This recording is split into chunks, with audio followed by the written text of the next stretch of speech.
কেঁচা জালুক গোটেই বছৰটোলৈ মই কি ধৰণে সংৰক্ষণ কৰি ৰাখোঁ আজি সেই পদ্ধতিটোৱে আপোনালোকক দেখাবলৈ গৈ আছোঁ। একেবাৰে সহজ পদ্ধতি, সকলোৱে কৰিব পাৰে ইচ্ছা কৰিলে। আৰু যে এই জালুকৰ পাতসমূহ দেখিছে, ইয়াৰেও কিন্তু যথেষ্ট সোৱাদ আছে। কি ধৰণে ব্যৱহাৰ কৰিব পাৰি কৈ আছোঁ বাৰু।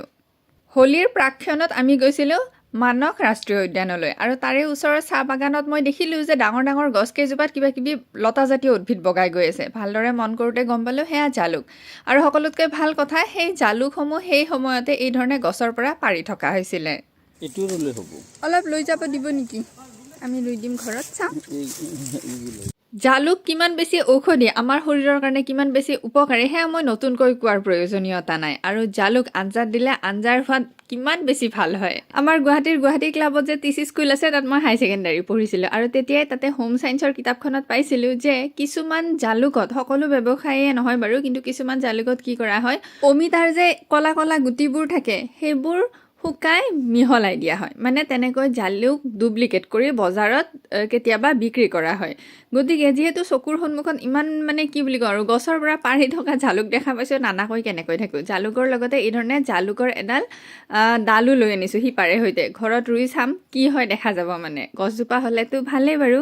লগতে এয়া জালুকৰ ব্যৱসায়ীগৰাকীৰ পৰা কি ধৰণেনো জালুক ৰুব লাগে, কি কৰিব লাগে, অকণমান কথাও শিকি আহিলোঁ। আৰু কি কৰিছোঁ, যিমানখিনি তেওঁলোকৰ পাৰা হৈছিলে আৰু তেতিয়ালৈকে এই ধৰণে জালুকখিনি লৈ আনিছিলোঁ। মানে তেওঁলোকৰ ওচৰত একো পেকেট বা ঠুঙা নাছিলে জালুকখিনি দিবলৈ। মই বোলো ইমান পিয়ৰ বস্তু এৰিব নোৱাৰি, এই ধৰণে মই কি বুলি কওঁ আৰু, কাপোৰতে কোচতে লৈ আনিছোঁ। আৰু এই জালুক গোটেইখিনি আমি 60 টকাত কিনিছিলোঁ। ঠুঙাবিলাক আমাৰ গাড়ীতহে আছিলে। তাৰপিছত গাড়ীত আহি জালুকখিনি থৈ দিলোঁ। থৈ দি সেইদিনাখন গ'লোঁ মানস অভয়াৰণ্য চাবলৈ, জীপ চাফাৰী কৰিবলৈ। সেইটো ভিডিঅ' বাৰু অন্য এদিন দিম দিয়কচোন। পিছদিনা আহি ঘৰত ভালদৰে জিৰণি ল'লোঁ। তাৰপিছত জালুকখিনি এই ধৰণে ধুনীয়াকৈ উলিয়াই লৈছোঁ। মুঠ ইমানখিনি জালুক আনিছিলোঁ, আৰু জালুকৰ পাতো আহিছিলে লগতে। মই ইচ্ছা কৰিয়ে লৈ আনিছিলোঁ। এই জালুকৰ পাত ৰঙা চাহত দি খাবলৈ ভাল লাগে। বোলে মাংসৰ জালুকীয়া ব্যঞ্জন ৰান্ধিছে, যেনেকৈ তেজপাত দিওঁ জালুকৰ পাতো দিব পাৰি, খুব সোৱাদ লগা হয় মানে। এতিয়া মই একদম 5 লিটাৰ কুকাৰটোত পানী গৰম হ'ব দিছোঁ, আৰু পানী এই ধৰণে দিছোঁ যাতে জালুকখিনি সম্পূৰ্ণকৈ ডুবি যায়। ইতিমধ্যে জালুকখিনি মই এবাৰ ধুইও লৈছোঁ বাৰু।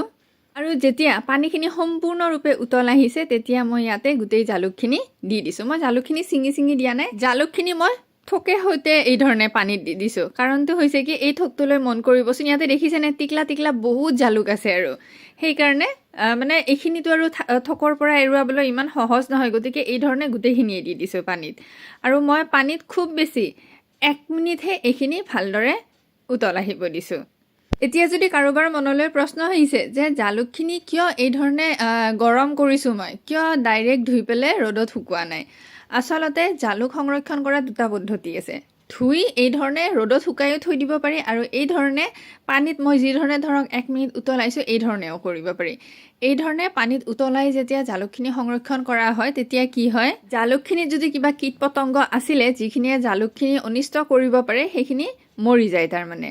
এই কথাটো মোক সেই জালুকৰ ব্যৱসায়ীগৰাকীয়েও কৈছিলে। গতিকে যাৰ যেনেকৈ ইচ্ছা তেনেকৈয়ে শুকাব পাৰে। আৰু তাৰপিছত পানী নিগৰাই 3 দিন ৰ'দত দিয়াৰ পিছতে চাওক জালুকখিনি প্ৰায় শুকায়ে গ'ল। আৰু জালুকৰ লগত ৰঙা জলকীয়াখিনি দেখিছে যে, এইখিনিও শুকান জলকীয়া হিচাপে বছৰটোলৈ শুকাই থ'ম। মানে আমাৰ ঘৰত মই কিনা পেকেট মছলা একেবাৰে ব্যৱহাৰ নকৰোঁ। এই ধৰণে সকলো মছলা গোটাকৈ ৰাখিয়ে তেনেকৈ ব্যৱহাৰ কৰোঁ। আৰু সিমানখিনি জালুকৰ পৰা ওলাইছে, ইমানখিনি জালুক। এইখিনি বাৰু মই মাজে মধ্যমে ৰ'দত দি থাকিম। এইকেইদিন আমাৰ ফালে ৰ'দ ইমান কাঢ়া নহয়, আৰু 2 দিনমান ৰ'দত দিব লাগিব। আৰু এইখিনি থোকে সৈতে এই ধৰণে মই বটলত থৈ দিম। আৰু চাওক থোকৰ পৰা এৰুৱাবলৈও কিমান সহজ হৈছে। এতিয়া শুকাই যোৱাৰ পিছত টিকলা মিকলা জালুকবিলাকো থোকৰ পৰা ওলাই আহিছে। শুকাই যোৱাৰ পিছত মানে থোকৰ পৰা টিকলা মিকলা জালুকখিনি এৰুৱাবলৈও সুবিধা হয়। এই সময়ত সাপ্তাহিক বজাৰসমূহত এই ধৰণে কেঁচা জালুক প্ৰায়ে ওলায়ে। আৰু মই তেতিয়াই কেঁচা জালুক আনি এই ধৰণে ঘৰতে সংৰক্ষণ কৰি থৈ দিওঁ। তেতিয়া বিশ্বাস থাকে যে কিনি অনা জালুকখিনিত অন্য একো বস্তু মিহলি হৈ নাই। আৰু লগত যদি জালুকৰ পাত আহে, তেতিয়াতো আৰু বেছি ভাল কথা। চাহত বা বেলেগ আঞ্জাত দি খাবলৈ যথেষ্ট সোৱাদ লগা হয়। আৰু কেঁচা জালুক এই ধৰণে কিনি আনি ঘৰত সংৰক্ষণ কৰিলে বিশুদ্ধতাৰ লগতে আৰু এটা কথা হয়, কেঁচা জালুকৰ দাম কম। কিন্তু বজাৰত শুকান জালুকৰ দাম যিমান হয়, কেঁচা জালুকৰ দাম বহুত কম হয়। এতিয়া কমেণ্ট কৰি ক'ব আপোনালোকে কোনে এই ধৰণে জালুক সংৰক্ষণ কৰে, নে কিবা বেলেগ পদ্ধতিৰেও কৰে। আৰু ভিডিঅ'টো চাই কেনেকুৱা পালে কমেণ্ট কৰি জনাব বুলি আশা ৰাখিলোঁ। ঠিক আছে বাৰু, তেতিয়াহ'লে মোৰে কোনোবা এটা অন্য ভিডিঅ'ত অতি সোনকালে আপোনালোকক পুনৰ লগ পাই আছোঁ।